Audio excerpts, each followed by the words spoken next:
नेहा पिछले कई दिनों से अपने पति नीरज से अपने मायके जाने के लिए कह रही थी, परंतु नीरज उसे मायके जाने से साफ इनकार कर रहा था, जिसके कारण वह काफ़ी चिड़चिड़ी सी हो गई थी। घर के किसी काम में उसका मन नहीं लगता था। दरअसल पिछले 1 साल से वह कभी बच्चे की पढ़ाई तो कभी सास ससुर की बीमारी के कारण अपने मायके नहीं जा पाई थी।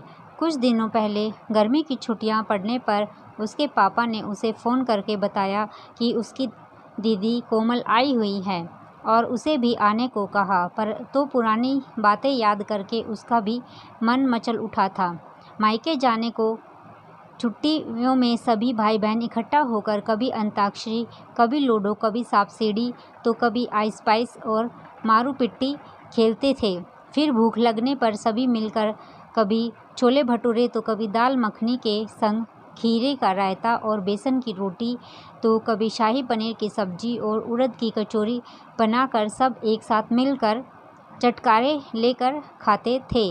रात में छत पर ठंडा पानी डालकर गद्दे बिछाकर एक बड़ा सा कूलर चलाकर सब एक दूसरे से हंसी मजाक करते हुए खुले आसमान में तारों को निहारते नींद के आगोश में चले जाते पता ही नहीं चलता था।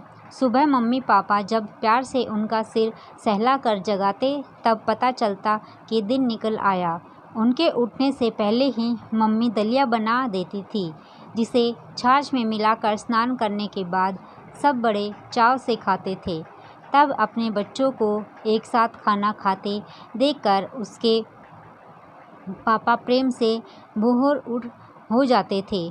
नेहा मायके की बातों को याद करके अपने पति के लिए खाना लगा रही थी कि अचानक थाली में सब्जी लगाते वक्त उसके हाथ से चमचा छूटकर नीचे गिर गया।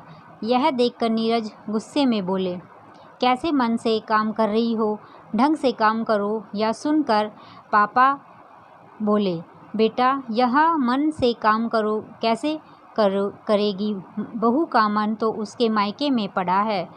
जब यह तुमसे मायके जाने को बोल रही है फिर तुम इसे क्यों नहीं भेज देते।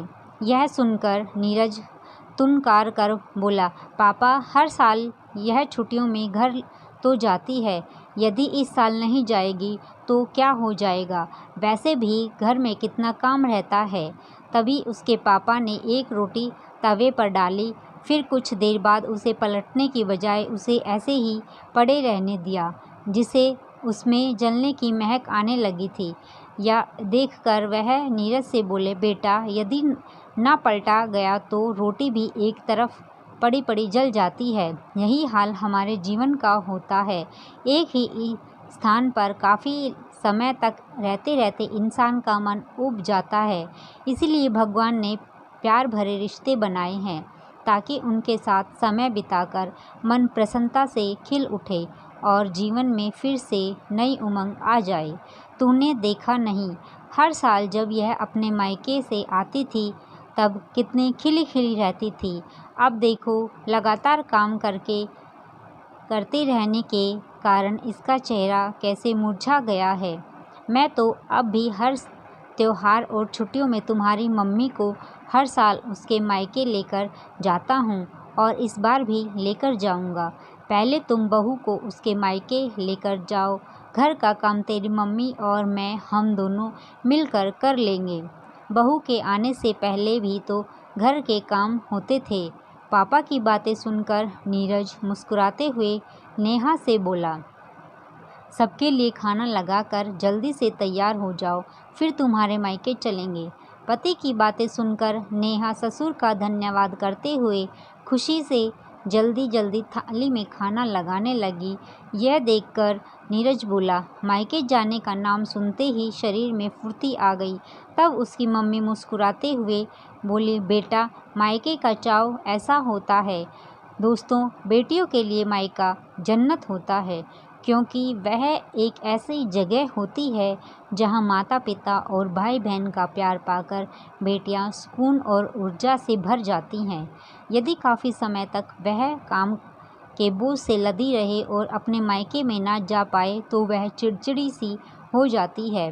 इसीलिए उन्हें भी कुछ समय अपने माता पिता के पास रहने की आज़ादी मिलनी चाहिए, तभी बेटियों का जीवन खुशगवार होगा। अगर आज की कहानी पसंद आई हो तो प्लीज़ चैनल को सब्सक्राइब ज़रूर करें, वीडियो को लाइक करें।